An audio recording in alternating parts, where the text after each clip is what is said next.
Perfect. So Sounds good. like I said, thanks everyone for joining us. We've got Kirstie and Deb here to cover a topic that is really important at the moment. So hopefully you find it useful. So I will hand over to you guys. Just quickly, we can't see or hear you, so we will have time for a Q&A at the end. So please put your questions in the Q&A box and we will get round to answering them. But Deb, Kirstie, just before I hand over to you, do you want to give a brief introduction about yourselves and what you do here at Second Nature?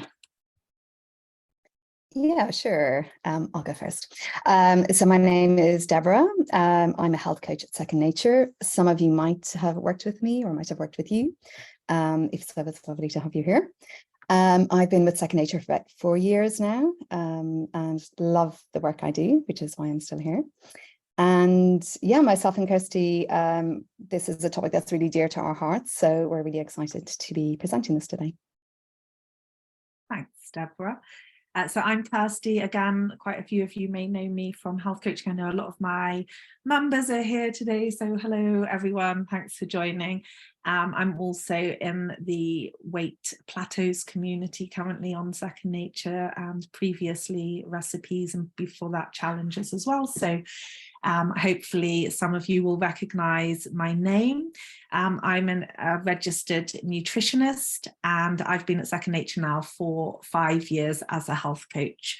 So as Deb said, this is a topic we really wanted to present on with the current cost of living issues that we're facing. Fab. So over to you both.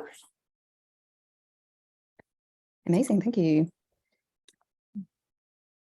So this is just going to outline what we're going to cover today. We're going to have a little bit of a look at the current economic situation and why the cost of food is such a pressing issue at the moment. It's something that we're being asked quite a lot as health coaches, and it comes up regularly as to how to eat according to Second Nature guidelines, whilst also taking into account your weekly budget and what you can afford to eat.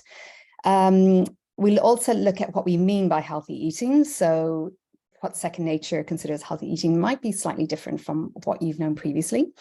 So we'll just do a quick outline of that. We look at getting some of the right nutrients at the right cost, what you can look for when you're shopping. We'll then look at meal planning on a budget, another look at food shopping, and then food prepping. So these are the different topics we'll go through today. So starting off with a little bit about the economic situation. This is just an overview of what's going on in the UK at the moment. So 14% of all UK adults or their households have experienced food insecurity in the 12 months to mid-2022. And if anything, this stat has probably got worse over the last year or so. So quite a high percentage of adults are experiencing issues. And this translates into 11.3 million people throughout the UK. These stats are from the Trussell Foundation, and it's also more of an issue when people have children. So we found that this rises to nearly half of households that are single parent households with children have experienced food insecurity, and about a quarter of households that have dependent children experience food insecurity as well. So this slide here, sorry, if you go back a slide, Natasha, this slide just shows the number of food parcels that were distributed to adults and children by the Trussell Trust Network. And you can see a definite increase in the amount of food parcels that have been delivered. There was a bit of a dip in 2021-22, which was likely due to COVID, but generally they are on the rise and have been the highest they've been in the past year. And bearing in mind that once people go to the point of looking for help with their food and looking for food parcels, they tend to be at a very desperate level. So quite often people will say that they avoid looking for help until they're really, really desperate. So this does probably not quite paint the picture fully. So this slide just gives a little bit of an overview of some of the price increases you might have noticed when you've been shopping recently. I know I've definitely noticed it myself. Every time I go shopping, it feels like everything is increased by about 10 or 15 pence almost every time I go. And it's definitely been creeping up over the last couple of years. And some of the biggest hikes in food prices have been around dairy foods. So cheese has gone up 24.6%, yogurt 21.1%, milk 19.7%. So these are all kind of staples in the diet for a lot of us, and this can have quite a big impact on your overall shopping budget for the week. And then just looking at down the list a bit further, bread has gone up by 17%, fish by just over 15%, vegetables around 15% as well, chocolate sadly 15%, and meat and fruit also all on the rise. So we definitely need some strategies to help us try to keep within budget and offset some of this increase in cost. So what do we mean by healthy eating? Well, a lot of you might be familiar with this balanced plate. It's something we share a lot at Second Nature. So if you are part of the Second Nature community, you will definitely have seen this plate somewhere along the way. And you might be familiar with aiming for half a plate of vegetables, roughly a quarter of the plate protein, and a quarter of the plate carbohydrates. And we really want you to try and get balance where you can, but also be kind and considerate to yourself and know that if you're not perfect at every meal or every day, that's absolutely fine. This is just something to aim for. And there might be times where this is just not feasible for whatever reason. We do suggest complex carbs, so aiming for whole grains. That could be whole grain breads, brown pasta, whole grain rice, things like sweet potatoes over white versions. And again, sometimes you might not have these available, and it's okay to include white versions if that's all you have, or from time to time, if that's what's available, that's perfectly fine. We would suggest trying to keep to the portion size. Even if you are aiming for something like white rice or whatever, if you aim for that quarter of a plate, you're still going to be helping to balance your blood sugars and creating a balance on the overall on your plate. We also suggest no more than 2 servings of fruit daily, and a serving is roughly 80 grams. And that's to promote a nicely balanced blood sugar level. And 2 liters of fluids in the form of sugar and preferably caffeine-free fluids most of the time. And also avoiding eating in excess or unnecessary snacking. So this is somewhere that you can actually save money by just balancing your day really nicely around your meal times and reducing the need for snacks because you've got a nicely balanced plate at breakfast, lunch, and dinner. So by choosing good foods at the 3 main meals, you might actually start saving money on those unnecessary snacks throughout the day.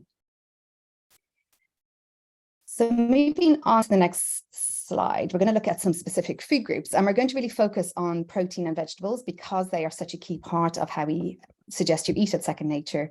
And also they are the food groups that we tend to hear people have the most concerns around when it comes to cost. So protein is a big one, and protein can be quite a pricey part of our meal if we don't plan it appropriately and if we don't look for some of the healthier options that are available. So we've looked at this quite carefully, myself and Kirstie, and we've tried to come up with some suggestions for how to better manage your protein costs. And some things you could look at are tinned fish, so tinned sardines, mackerel, and salmon and tuna. These are really nutritious foods. Sometimes they're actually more nutritious than the fresh versions. So for example, you can get wild salmon quite affordably. That's tinned, which is cheaper than the fresh version. Also check out frozen options because frozen fish, for example, can actually be really affordable and much cheaper than the fresh options in the fridge. And sometimes we forget to go down the frozen aisle and look for these. Smoked fish in moderation has a longer use by date. So that might be something that you could, for example, buy some mackerel where there's 2 pieces and it will last you longer throughout the week. So you can spread it out throughout your meals. You could consider buying bigger portions of meat and fish and then divvying it up, so dividing it and freezing it or batch cooking it, saving some meals for later. Also consider bulking out dishes. So it doesn't have to be 100% a meat or fish dish. You could bulk it out with some lower cost proteins like soy mince, beans and pulses as well. And you might not even notice that your meal has less meat in it if you're used to eating quite a meaty meal. This can also broaden the range of nutrients in your meal. So it's a really good idea to do from a nutrient perspective as well. And don't be shy about looking at cheaper cuts of meat. So things like braising steak, shin, brisket, shoulder, and also chicken thighs and legs. These can work really well, and you might need to explore slightly different recipes than you've been using previously. But they can be much cheaper and much more cost-effective way to include meat and chicken in your diet. And also consider offals, so things like liver and kidney, really nutritious. A lot of us don't really like them. We're not really so used to eating them over the last few years, but if you do enjoy them, and if it's something you're open to, definitely consider those as well. In terms of nutrient per cost, they are a really great option.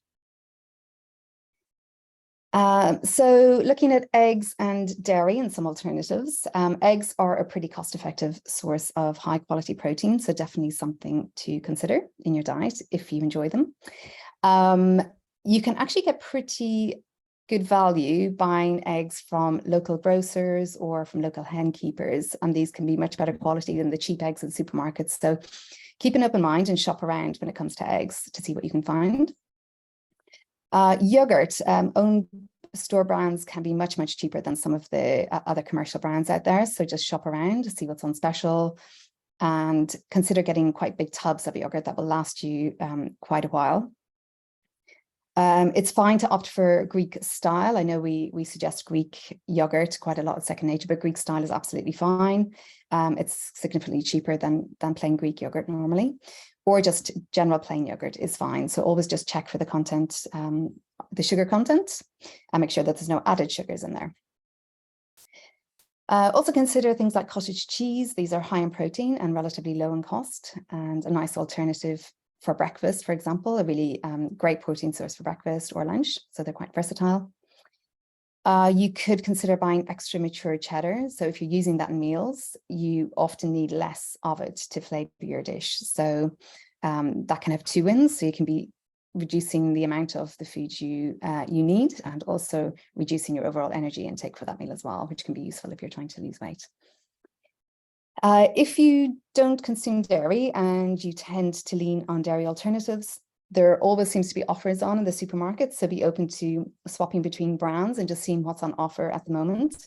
You can also stock up, so if there's something that you like and it's on offer, if it's appropriate for you, then you could stock up, so you've got yourself covered for the weeks ahead.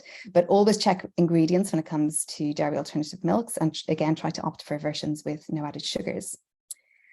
Soy can be a great option. Again, it's high in protein, and they have good alternatives now for milk and cheese when it comes to soy.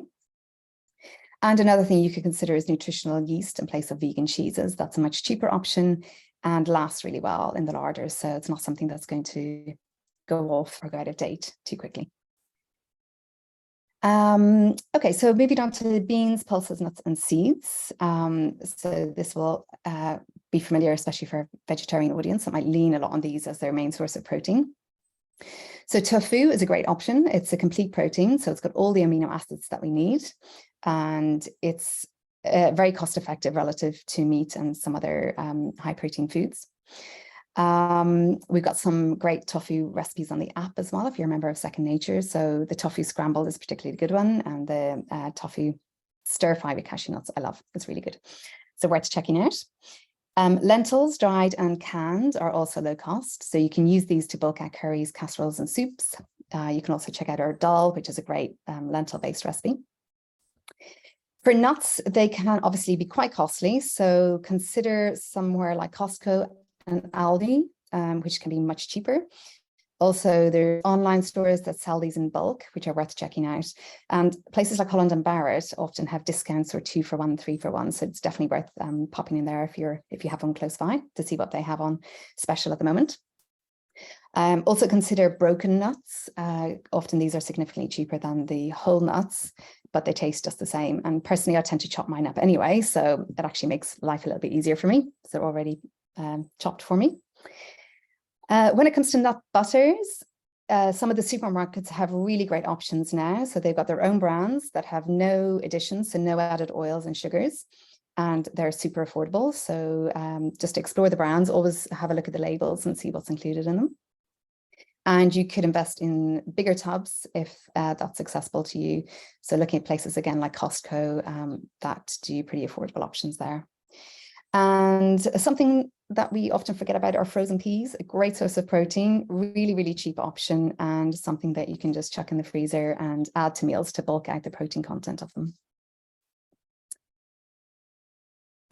So this table just gives a bit of an overview of the cost of protein foods that you might purchase, and also looks at the amount of protein per 100 grams in food. So when we're looking at protein options, we want to consider not just the cost, but also the quality and the amount of protein that's in the food. So if you're comparing, for example, a vegan source of protein that might be equal in cost to the meat, but only has a quarter of the amount of protein, on a gram for gram basis, you might be better actually opting for the meat or fish if that's something that you consume.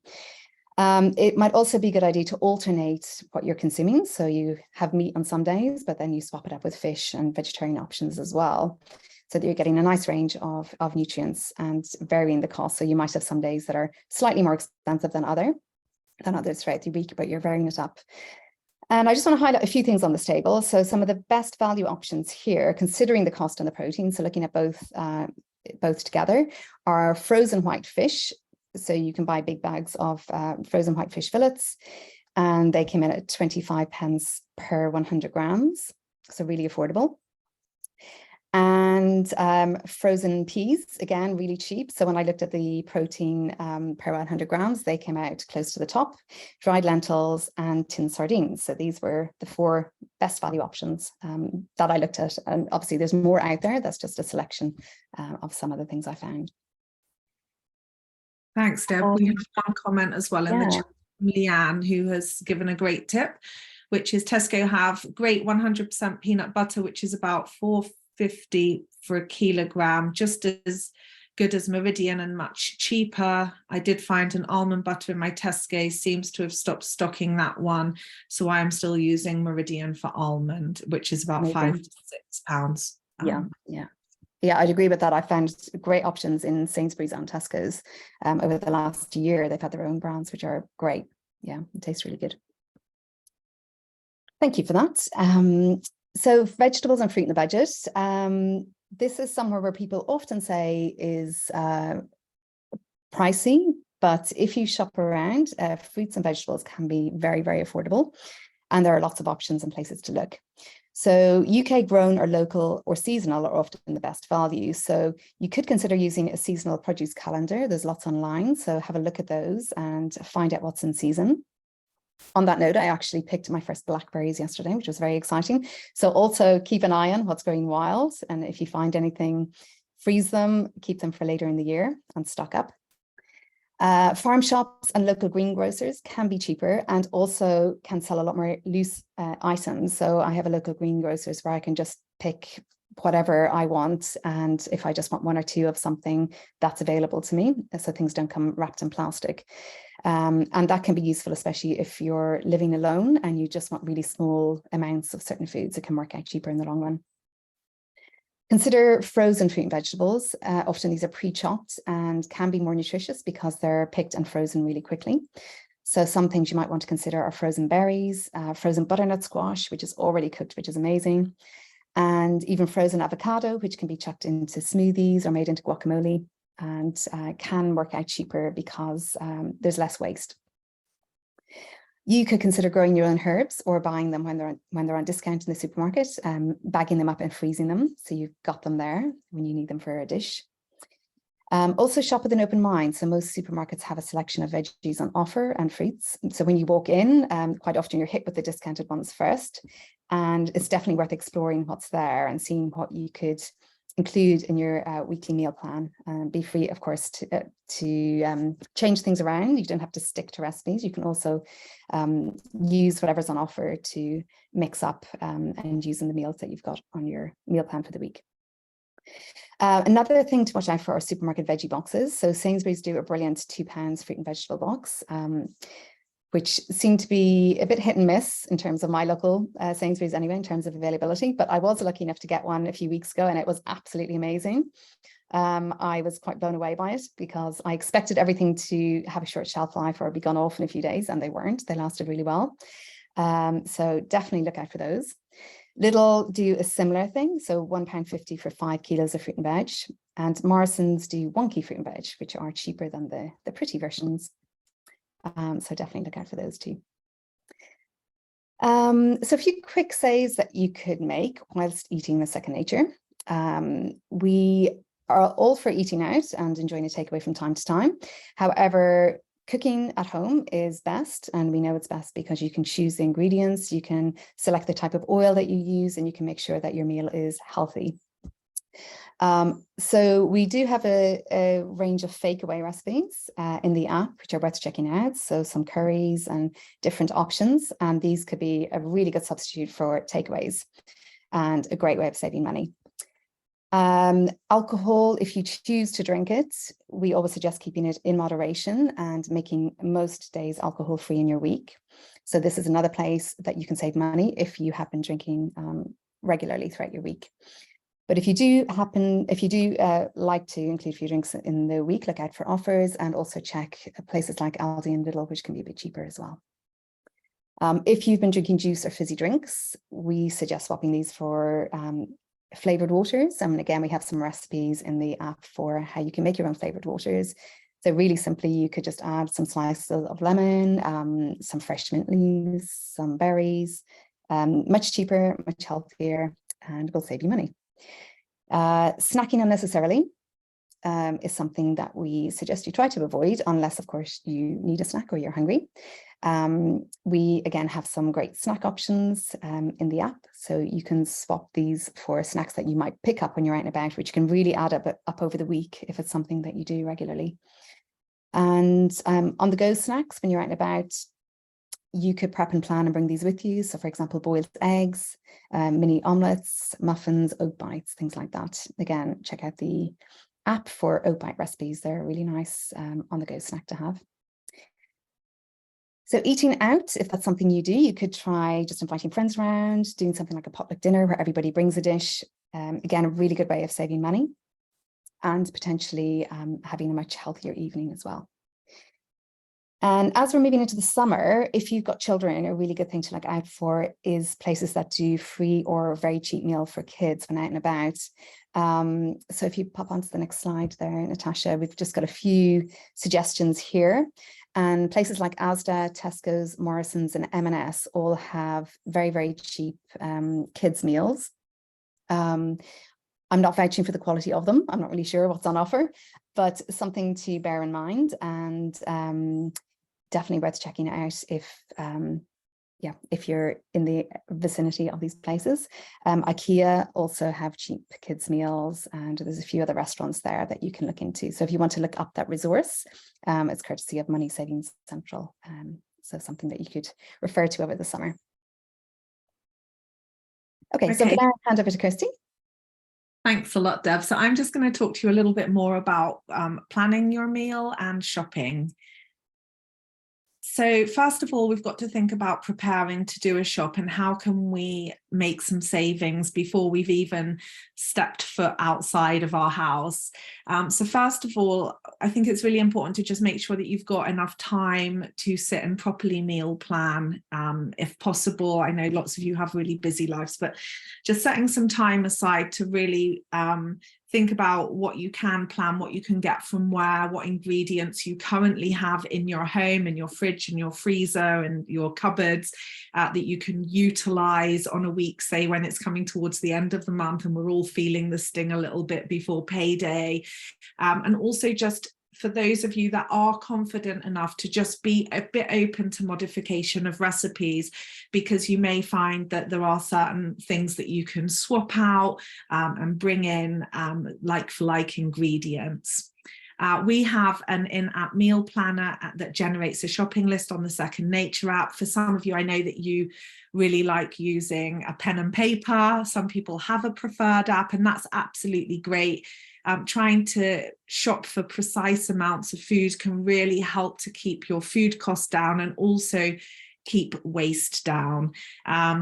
there are a few things you can do before you put your meal plan together. So first of all, if you live in a town or a city where you have access to multiple supermarkets, you might want to just go online, have a look at your own supermarket's website, see what offers they have on that week online, maybe go to one of the cost comparison websites such as My Supermarket Compare or trolley.co.uk, just to really get an idea of what is available, what is out there, get a real understanding for what is seasonal, and so that's what's likely to be in excess and be cheaper as well. And then when you are meal planning, of course, what we want you to do is just ensure that your meal plan is not only affordable, but that you've got a really nice mix of protein, carbs, healthy fats, and veggies, bearing in mind that it's the protein and the whole grain carbs and the vegetables and the healthy fats that really do help us to keep full. So making sure our meals are just packed full of these means we are less likely to be hungry between meals, less likely to snack, and therefore less likely to spend additional money on snacks.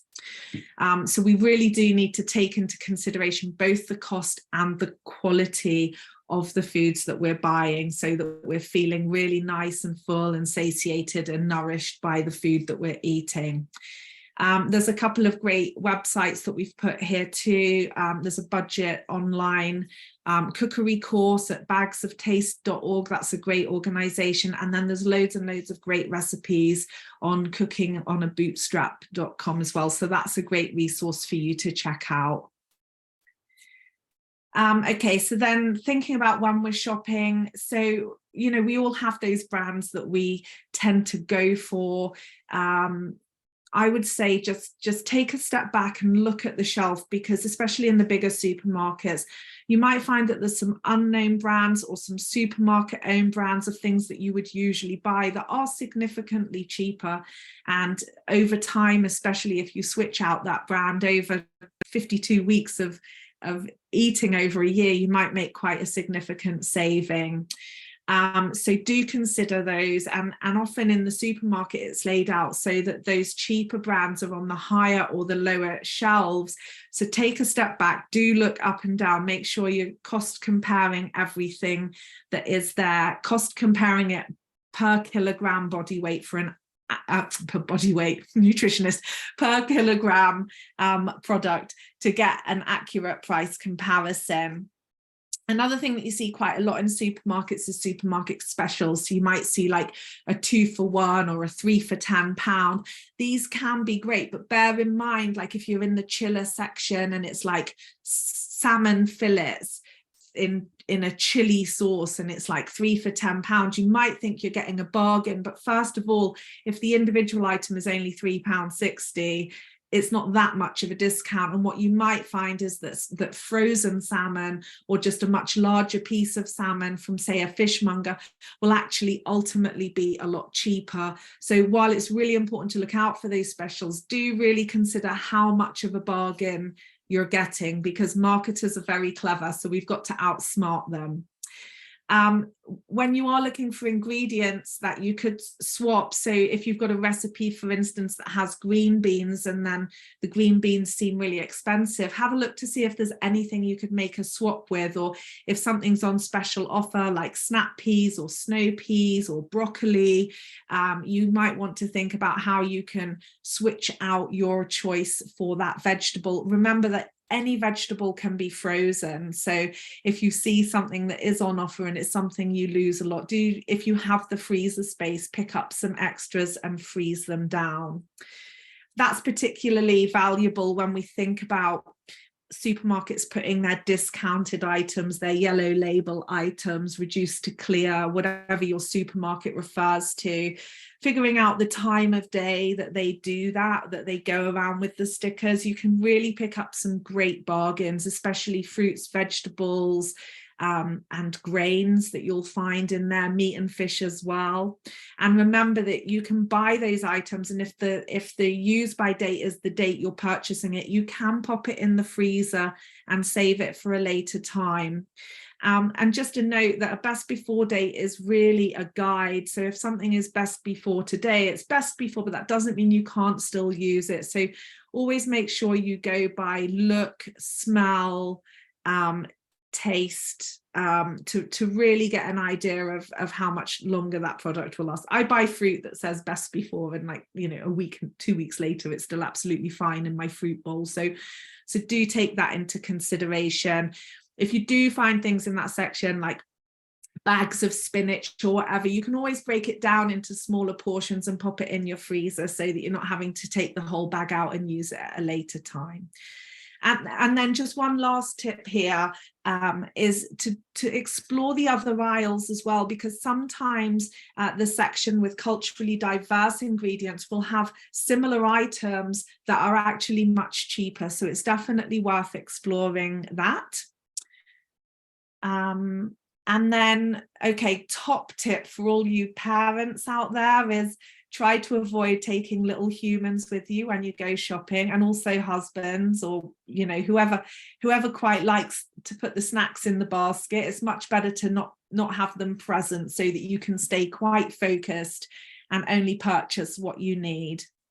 Trying to avoid distraction and sticking to your shopping list where possible. If it's a supermarket you use frequently, that's much easier because you tend to sort of know where things are. But at the same time, as Deb said, when you first go in, do take a look and see what is on offer, what the 2-for-1s are on vegetables, what other products they have that you might be able to incorporate, freeze or store and use at a later time. To avoid waste, only buy the amount of fresh stuff that you need unless you can freeze it down. Remember that tinned stuff, frozen vegetables and fruits, they're as nutritious, so we really can utilize a lot of products that have a much longer shelf life, and we'll talk about that in a while.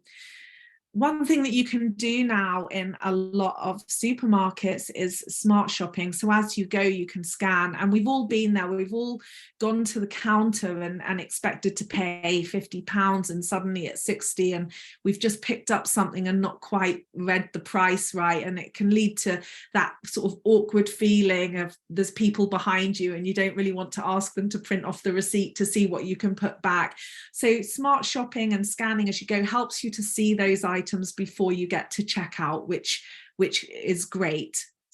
Online shopping can stop temptation. It can be great to have a standard online shop, bearing in mind that you might miss out on specials that are only in the supermarket. And as I said earlier, you can go to the supermarket's website and see if those things are listed and available, but sometimes the shop itself will just, you know, put an excess bulk of something on special. So you want to alternate it a little.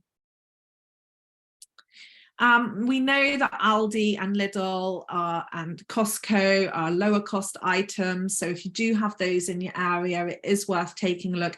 Sainsbury's have recently, as Deb mentioned, started doing a lot on lower cost fresh produce, which is great. Indian grocers, Oriental grocers, you can buy some fantastic low-cost spices, herbs, bulk ingredients, so lentils and rice and other items, so dry beans and pulses that have a much longer shelf life, and you know you can get a saving if you bulk buy with some of those things. So if those are products that you tend to use quite a lot, if you're quite a rice using family, it might be worth looking for a bigger bag to make a bit of a saving. Don't forget local markets, fruit and vegetable stores and local butchers, where you might be able to buy a larger joint of meat or speak to the butcher about what's coming in and what's the best low cost meat, and they'll also have great ideas for what to do with it. So do go to those people who are the specialists. But the one thing I really wanted to discuss here with you is there are across the country so many phenomenal charities and community groups running community food co-ops. So I decided to just go online and take a little look. I used to work for Edinburgh Community Food. We ran 17 food co-ops around the city of Edinburgh where anyone could buy all of their grains, fruits and vegetables at wholesale price, and nobody knew about them. And so I'm really want to just say, whichever city you live in, because I did a quick look at Leicester because that's where I'm from, a quick look at Manchester, that's where Matt's from.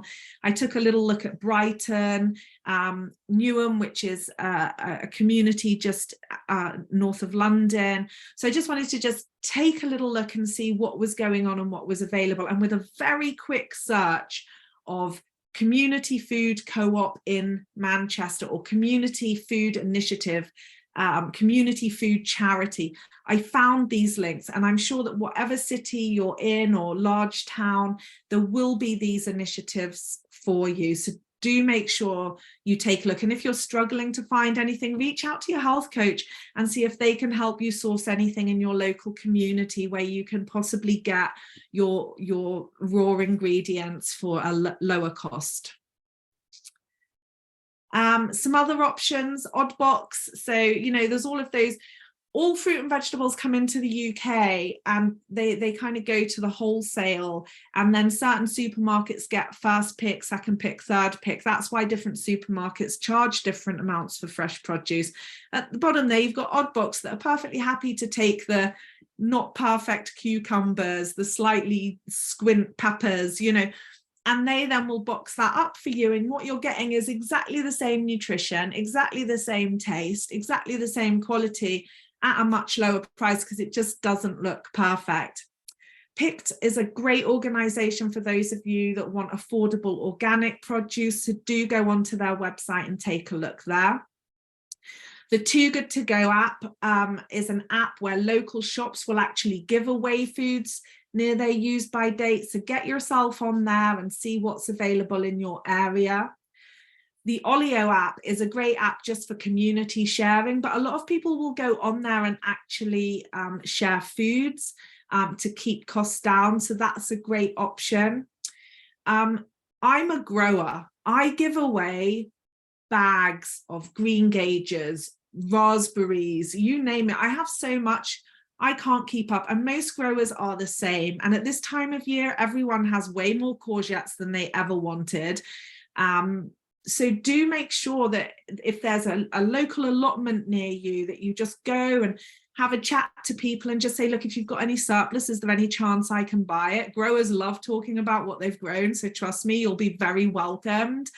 And you know, whether it's a local allotment or if you live rurally and there's lots of people in your village that do their own growing, just find out who they are, tell them you're having a bit of a tough time and you need some fresh vegetables, and people will be more than happy to support you, I'm sure. But you can also get growing yourself. It really doesn't take much. So a simple windowsill box with some lettuce seed in it, you can just grow a lot of lettuce from that. And I don't even propagate my lettuce. I throw them straight in the flower bed, and I end up with all the lettuce I could possibly eat for the whole summer. And then you're not only saving on cost of bags of lettuce, you're also saving on a ton of plastic. Of course, for some of you, local food banks are going to be essential. You can search for your local food bank through the Trussell Trust website. Do utilize them. They are there to help you. Next slide, Nat. So, you know, if we are using food banks, there are certain unhealthy or less healthy foods available there, but there is actually also quite a lot of great stuff that you can pick up. So there's loads of tinned foods, so meats and fish. As Deb mentioned, sardines are one of the most nutrient-rich for cost food there is. Beans, chickpeas, pulses, tins of vegetables, tomatoes, coconut milk, passata, fruit and juice. In terms of dry food, you might be able to pick up some rice, pasta, oats, wholemeal flour, olive oil, broth, spices, stock. So think about your overall budget, think about what you can obtain from a food bank or a local charity, and then think about what can be obtained elsewhere. Look for those local community food co-ops, look for the local growers and allotment. You might be open to selling you something for a low cost. Go to the supermarket looking for those bargain options. I've just, from that list of things from the food bank, I just threw together 3 recipes that you could easily make from some of those staple ingredients. So the first is just a tuna tomato sweet corn dish that you could put on pasta, on rice, or on a potato. I make this all the time at home. So I'll saute an onion, any other vegetables I've got. I'll throw in the tuna or salmon, the sweet corn to really bulk it out. A couple of tins of tomatoes or passata. I throw in some chili, and it's really delicious. And if you've got some cheese, you could grate some cheese over the top. Super simple dish. The second one, this is an easy Mexican 3-bean casserole. I get 3 different tins of beans. I cook off an onion with some other veggies if I've got them. I throw the beans in the pan once I've sauteed those. I chuck in some passata and some seasoning, some fajita seasoning, and I've got a simple bean stew that will last for so many meals. And then here, so the basis of the most simple curry is equal parts 1 tin of coconut milk to 1 tin of tomato. So if you have those 2 cans of food, you can make a simple curry with the right spices, either a curry powder mix or cumin, turmeric, chili, coriander. If you are someone that loves to cook and you want to play around with some more complex spices, you can absolutely do that. But again, saute the onion, chuck in the other veggies, throw in a couple of tins of chickpeas. The tin of tomato and the tin of coconut milk will give you that lovely, creamy, tasty flavor.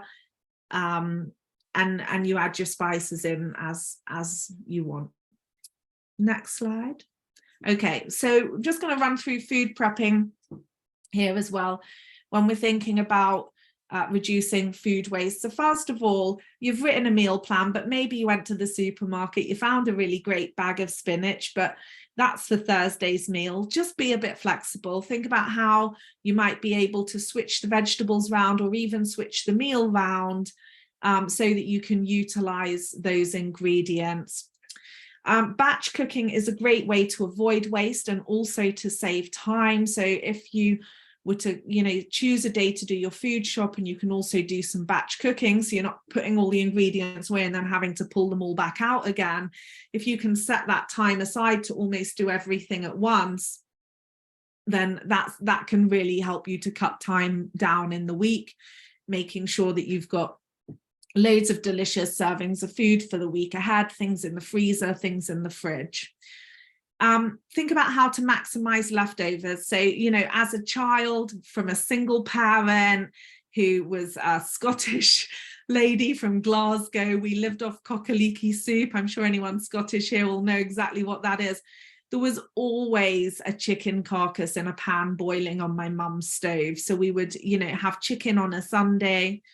Mum would then use any leftover chicken from that carcass to make stir fries, curries, any number of different meals. But then the carcass then got boiled down to get the goodness from it. Any meat remnants would come off it and be in the soup.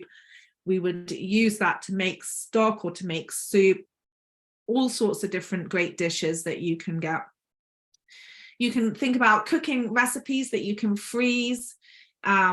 You can simplify recipes. So if you've got a recipe and it's got loads and loads of different spices, you can possibly shave it down a little bit. So if you're struggling with that, reach out again to your health coach and we can sort of give you some advice on how to really simplify a recipe so you don't have loads and loads of extra costs.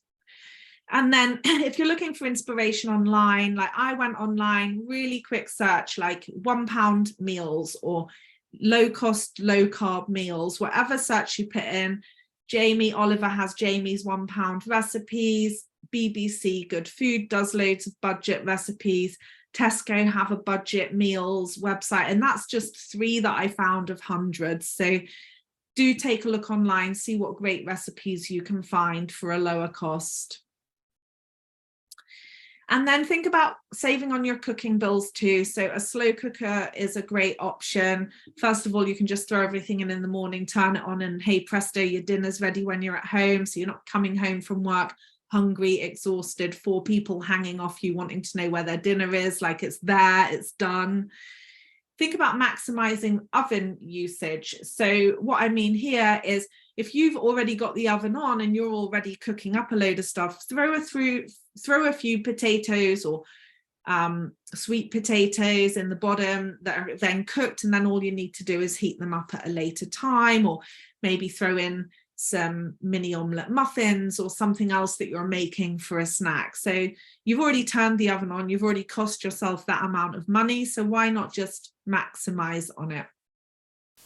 Think about, you know, other ways to cook as well versus oven cooking, so you're not using quite as much energy. Think about what cold foods you can utilize all summer long, so you're not using energy.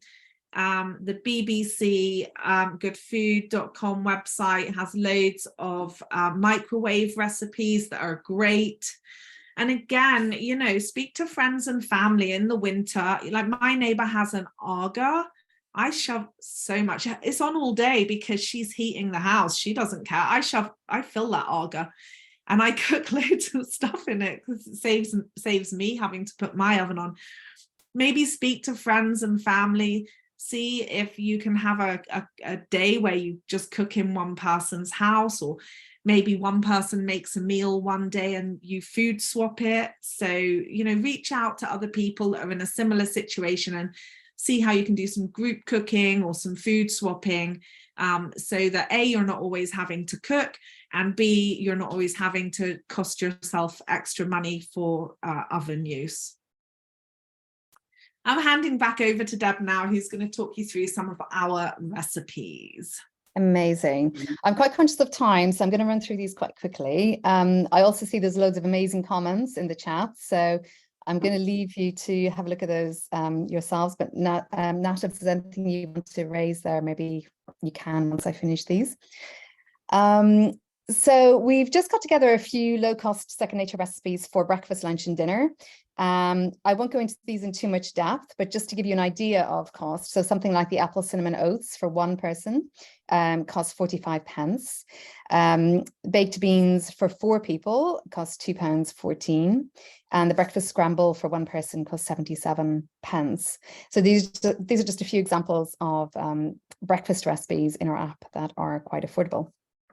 And moving on to lunch, a few options here would be bean and tomato soup, which is under £1 per person. Tomato soup, again, under £1, and minestrone soup, again, under £1. So some of these you might need to pair with a protein source. So for example, the tomato soup might need an addition of an egg or something on the side to bump up the protein, but these are all pretty affordable. And dinner recipes, again, something like the coconut dal, one of my favorites, £2.19 for 4 people. Mac and cheese, £1.80 for 4 people, and Moroccan butternut stew, £3.82 for 4 people. So bearing that in mind, I put together a sample low-cost meal plan for one person. So this is just based on a serving size for one person. And for breakfast, I put an apple and cinnamon oats. Lunch, an egg salad sandwich. You could serve this with an optional extra salad to bump up your veggies. Dinner, meatballs in chili tomato sauce served with wholemeal pasta and half a spiralized courgette. And then for a snack, 100 grams of Greek style yogurt with half a chopped banana. So that whole day's menu would come to under £3, £2.97, which isn't too bad, I think. And sounds pretty tasty.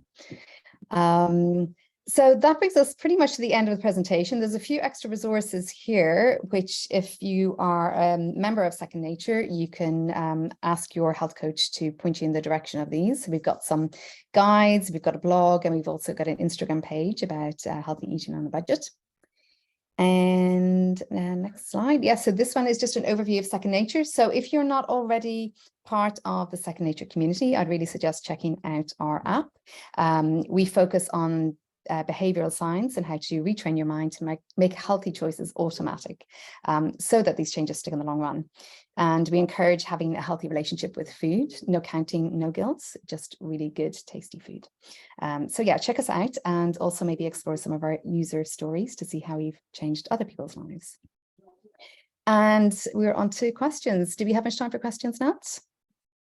Yeah, we have a bit of time. Okay, awesome. I see there's a couple here in the chat already. Alka asked about dry lentil protein content and quality of protein. So I'm assuming you mean by that how much protein is in lentils and whether that's a good quality protein. So there's about, Kirstie, you can correct me if I'm wrong, about 9 grams of protein in 100 grams of lentils. So if you compare that to meat or fish, which would have about 24 grams per 100 gram, it's significantly less, but it's still a good source of protein. Animal proteins tend to be complete proteins, so they can contain all the amino acids that we need. Something like lentils can be missing some of the amino acids that we need. But over the course of your day, if you have a varied diet, you should make up those amino acids and hopefully get all of the amino acids that you need. Kirstie, do you have anything to add to that one? No, I'm just reading through all of the other comments as well. Yeah, there's some great comments there. Yeah, there's been some great comments. So as the suggestion of loyalty cards for the supermarket, that was Amanda. Leanne has posted, let me just see, a program that she actually runs, which is called Grocery Challenge, which sounds great. And she's posted the link to that. So that's fantastic. Thanks for posting that. Just loads and loads of really great tips coming in about remind everyone to wash fruit before you freeze it. Also, sliced chopped apple pear can be frozen and doesn't turn brown. So loads and loads of really great suggestions in the chat.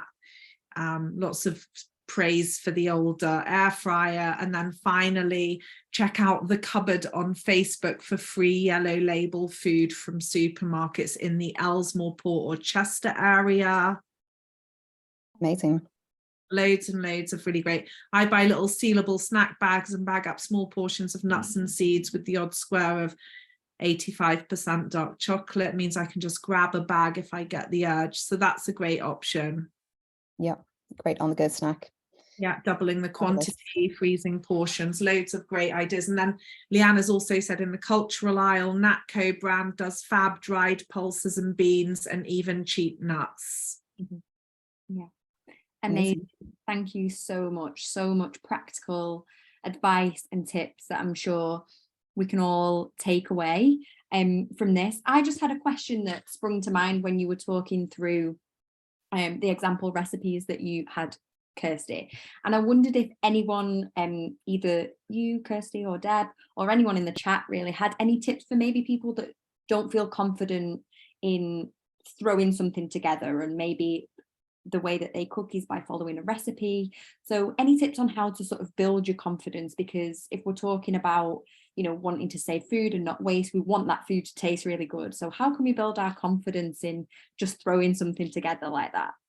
I actually can recommend, and it's a very similar recipe to what Kirstie mentioned, Irish. There are 2 Irish boys, so I'm slightly biased, called the Happy Pair, and they have meals in 5 minutes, and they have an online video that you can follow along with, and they have a tomato and coconut curry, very similar to what Kirstie mentioned, and you can follow along their little YouTube video. So that might be a really nice way, if you're not confident, that you can follow along with the video, and then you can pause it, you can rewind it. But it's really helpful, I think, to see it in action and follow along. So it's almost like you've got a guide there to work through with. So that would be my tip. And mine would be, there are so many supportive cookery groups in the communities. So we mentioned the cooking on a budget online with Bags of Taste, but there's so many others. So just see what's available in your area. You know, speak to your local council or just search healthy cookery courses near me, and you'll possibly find some things that are free or very low cost for parents or for anyone really that wants to attend. I used to run them in Edinburgh. I used to run a 6-week cookery course, and I would teach all of the basics of the things that I mentioned there, and starting just with simple soups and simple sauces. I always used to say to all my participants, if you can learn to make a white sauce, and if you can learn to make a tomato sauce, you can make about 100 different dishes. So, you know, it's also about versatility and learning that if you can make that simple tomato sauce, you've got a pasta, the start of a bolognese, the start of a chili. There's so many different dishes just from being able to saute an onion, a little bit of garlic, and adding in a tin of tomatoes, that's the basis of dozens of soups, a curry, you know, so many different dishes. Fantastic. That's all the questions that we have. I can see from the comments that it's much appreciated. So thank you everyone for spending your lunchtime with us. And thank you, Deb and Kirstie, for such an amazing webinar. And Thank you. See you soon. I'm ready for lunch now. I'm starving. I'm off to make something. Yeah, me too. Thanks, everybody. Bye. Thank you. Thanks a lot.